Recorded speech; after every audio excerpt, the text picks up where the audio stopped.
I cannot describe to you how I feel right now. What I'm experiencing is so detached from the normal. I'm almost convinced I've finally gone insane. Almost. My wife, Bea, died during childbirth. She was gorgeous, funny, intelligent, stubborn. A woman whose laugh was so loud, eating in restaurants was a challenge. A woman whose stare was so intense, it made my hands shake. I lost her as she gave birth to our daughter, Sam. Of course, I could have resented Sam for taking away what was once mine in a way nothing else can be, for taking what was so truly and utterly pure, but I didn't. I knew Bea wouldn't have wanted any resentment. She wouldn't have wanted our only child to have a life ruined by hate. But this isn't about grief. This isn't about the physical sucker punch of losing forever something you loved. This is about something far more sinister. My daughter was lively, always running and screaming, leaping up and down the climbing frame, causing havoc in her classes. So for her 6th birthday, a trip with friends to the movies had left her so pent up with energy, I could barely keep up with her as she dipped and dodged between people on the pavement. She'd occasionally turn back, through the sea of people, and shout, "Daddy, come on," in a tone that was almost petulant.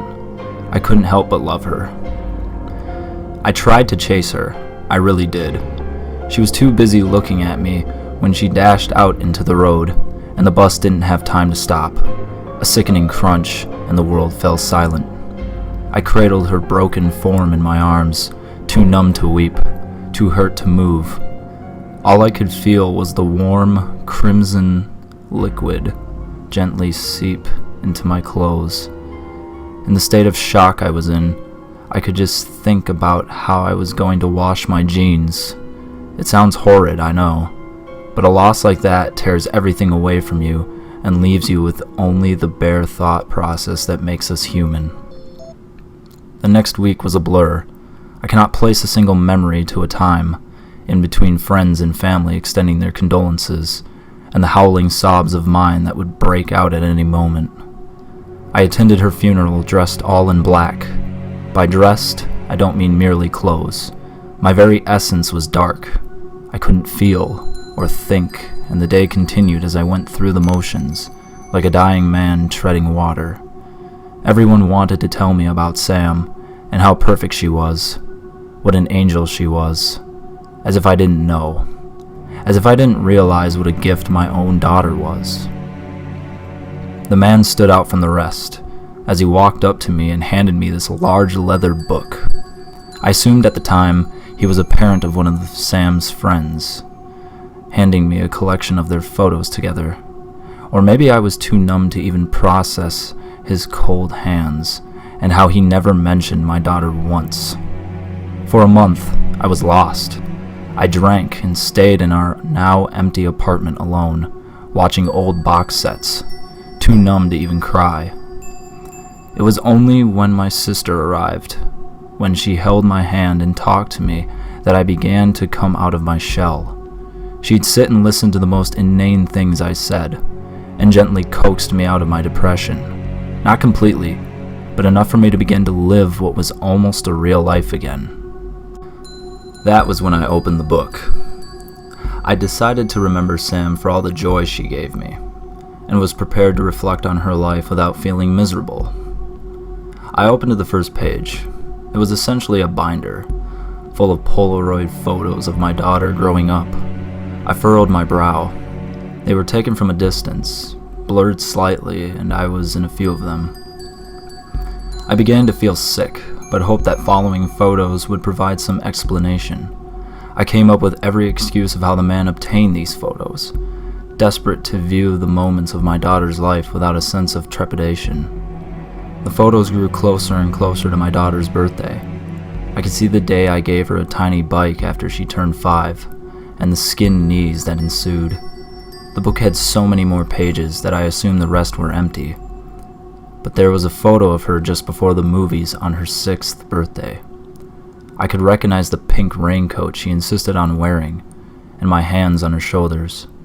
There was no photo of the crash. Instead, Her life continued inside this book. Her 7th birthday had a photo of me and her in the garden, covered in paint, with a huge canvas on the floor and an extremely messy painting. Her 7th birthday.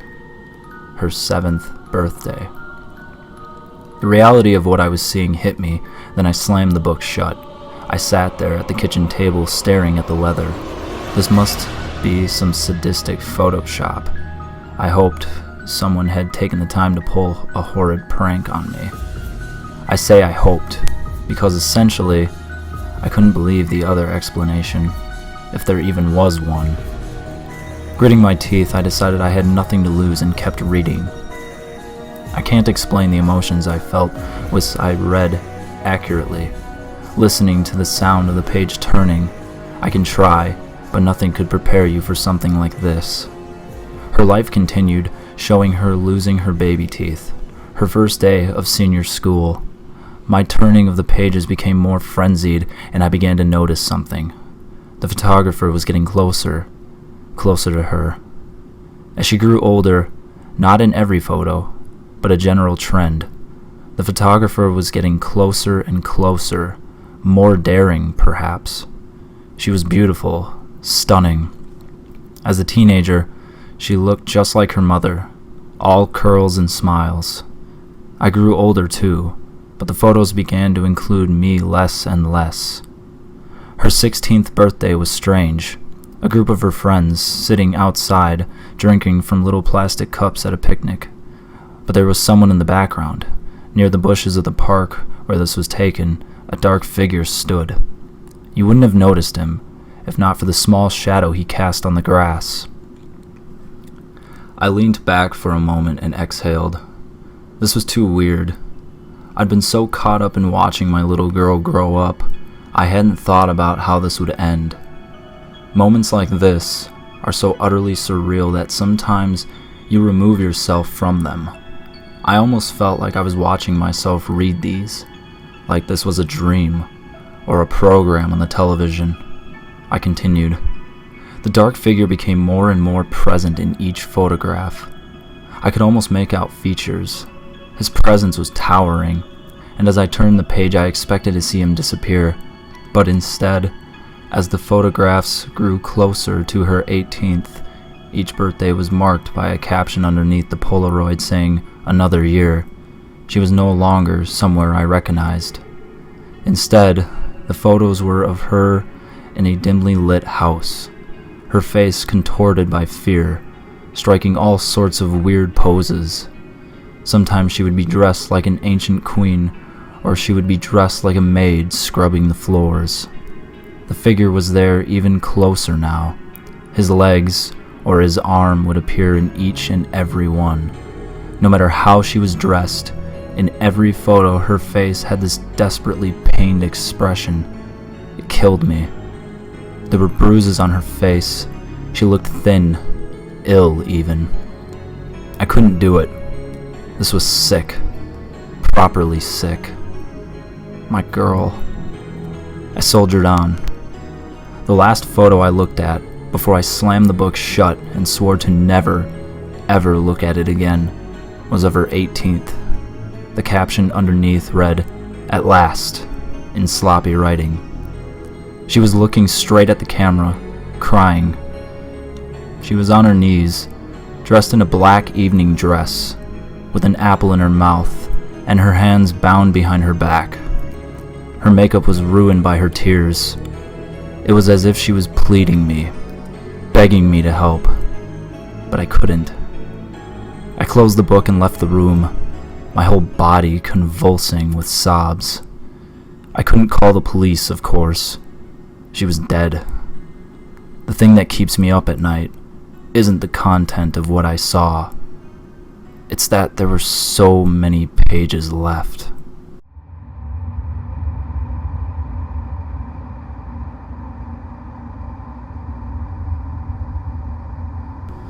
August 13th, 1921. Professor Herbert Clayton, Children's Ward, St. Mary's Children's Hospital, Fife, Scotland. Dear Professor, my trusted friend and mentor, I write to you in the hopes that you may advise me on a matter of urgency concerning a patient of mine. Edward is a boy of just 9 years who arrived with his mother 6 days ago with a disposition so positive that we did not at first admit him. This did not last long. Edward claims that 6 days ago, while playing in the garden, he became aware of someone or something watching him. He identified a shadowy figure like black ink, with large circular eyes and elongated limbs. Edward described that while it resembled an owl, it spoke as if inside his head with the voice of his recently deceased father. The voice apparently told Edward that it would come for him in 7 days to take him to the Desolate Plain, a place name that I am unfamiliar with. Its mere mention brought Edward into a fit of hysteria. His condition has deteriorated quickly in the last few days. The boy has become convinced that the shadowy figure has returned and is moving closer each time towards him. The delusion appears to have some connection to mirrors and glass, both of which Edward has banished from his room. I write to you, Professor, because on the final night of Edward's imaginary deadline, I went to check upon the boy and found that he was not alone in his bedroom. I could discern only 2 things in the moonlight, each of them a sight I shall take to the grave. First, a figure whose retracting limbs cracked like broken wood as it moved into the shadows. The second, a look of such tragic countenance etched upon that child's face that none could suffer it and be unmoved. I heard your voice from the shadows, emanating from 2 round eyes that glinted and lost themselves like waves upon a black sea. But it was not your voice, Professor, and I write to you now because Edward passed away this morning, and I am no longer alone, even when I believe myself to be. Faithfully, Dr. George Booth.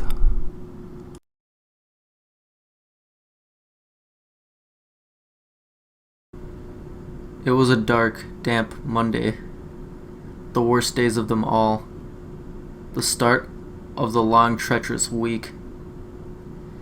It was a damn cold night in the small town of Haverson, Texas.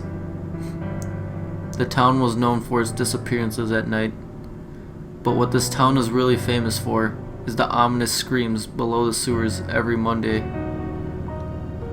At exactly 11:30 p.m., if you stand near any of the sewer manholes and listen closely, a faint scream echoes throughout.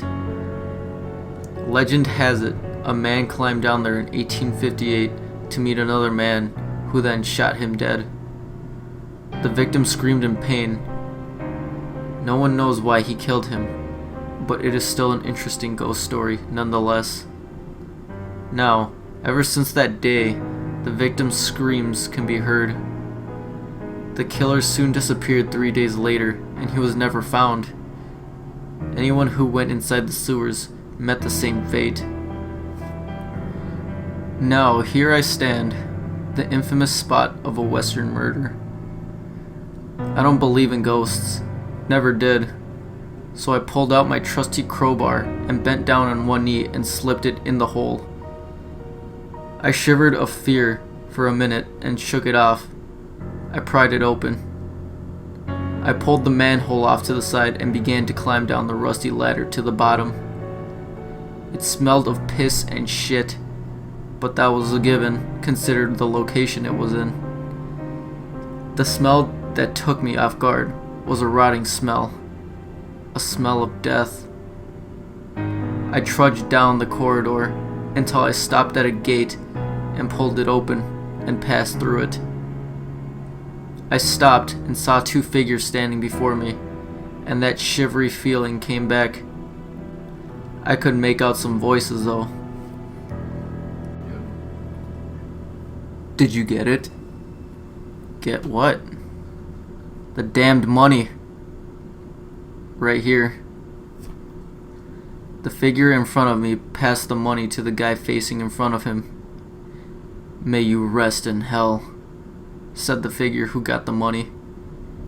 He raised his gun and shot it. The figure in front of me screamed in pain as he got shot 2 more times. The killer stared up at me and smirked and faded away. I was about to bolt when I saw it. The water was thousands of them. Dead bodies everywhere. 2 bullet holes in each one of them. I got the fuck out of there and then closed the manhole. To this day, I will never understand why he let me live. But the thing is, all the dead people I saw were known criminals and pedophiles. It was scary to think about, but now I understand. I researched the victim that died.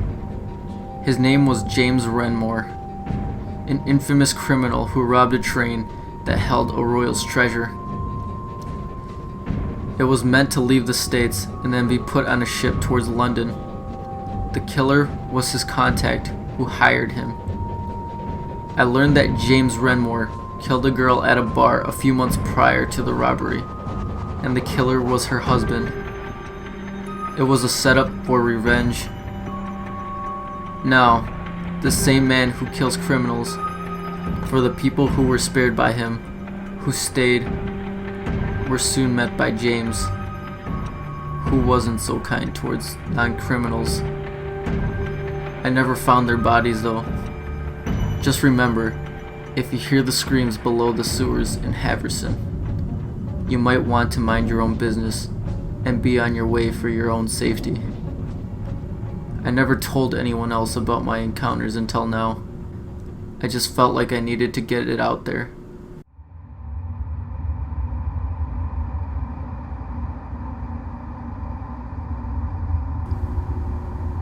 My family has never had normal boundaries. For starters, I'm in my early 20s, and my sister, in her 40s, regularly runs out of the bathroom naked just to gross me out. If I'm in the middle of a conversation, my mom will walk up and pull me away for no reason, or else interjects with her unique brand of oversharing no matter the conversation topic. How dirty my room has always been, or that I'm the child they had to avoid a divorce. My brother snoops through everyone's computers for juicy shit to say at dinner. Usually what porn searches me or my dad have used, or he asks why my sister hasn't been paying her bills. This kind of behavior, I have learned through my friends, is not normal. So too, I have learned that families don't share the bathroom at the same time. Not that my dad and I cross piss streams at the toilet, but if someone's in the shower, even with the door locked, my family likes to break in and hold conversations while shitting, brushing teeth, or to put makeup, or generally make the person in the shower, usually me, uncomfortable. Our sliding shower doors have a ripple glass, so it's not like you can observe particular details, but from behind its censored view, you can make out the blurry borders of a pubic bush, even pixelated nipples, or where an ass crack goes from a dip in the skin to the dark trench of an asshole. Even for someone who grew up this way, it's awkward to feel exposed and wet and know that someone is looking at you lather up, can see which hand you use to wash your taint, if you're a shampoo first or last type of person. The more my friends find out about my family's odd idiosyncrasies, the more I feel their judgment. Kind of a secondhand shame. So I've been working against letting weird shit like this happen as a norm in my family. Yesterday, while in the shower, I turned to the glass and saw my father's figure, face close in, but unfocused frame, inches from the shower door. Startled, I say, "What the fuck?" And he doesn't budge. Instead, he places his hand flat against the glass so that I could almost make out his palm lines. "Dad, this is weird. I'm getting ready for church. Can you get out and close the door?" Still, he's silent, just standing there, in his red shirt I ironed for him to wear on Father's Day. "Come on, other families don't do this," I ask them. "I just want to shower in peace." At this, his hand slips slowly down the door, making the squeaking squeegee noise of skin on glass. By now, the shampoo is leaking to my eyes, and I start rinsing to fight the stinging. I couldn't have been under the water for a minute when I checked to see if he's still here, and I notice that he's not. Weird start to Father's Day, I think. After toweling a few minutes, I go out into the hall and call for my parents. Because my car registration is currently expired, I need to ride with them to Father's Day service. No one answers. I check their room and the garage. Both are empty. I give my mom a call, and she says she left almost an hour ago now. I ask if Dad's with her, and she says yes, he drove them there. I ask if he's wearing a red shirt. She says yes. But he was just in the bathroom with me literally 5 minutes before I called you. He was just here. Are you sure he left an hour ago? Yes, we had to buy food for the potluck. We just got to church. I start to shiver hard and go to the bathroom, feeling curious in that funny way that says, if I think happened, then I'm going to freak the fuck out. And I do. The steam is still fresh, and on the outside of the shower doors, I see 5 marks from 5 fingers, ending in a small bottom curve, like a smiley face with 5 eyes. So here's my advice. If you have even semi-transparent windows anywhere in your house, but especially in the shower, get rid of them. For certain, do not look out onto them while washing up. You never know who's looking in at you.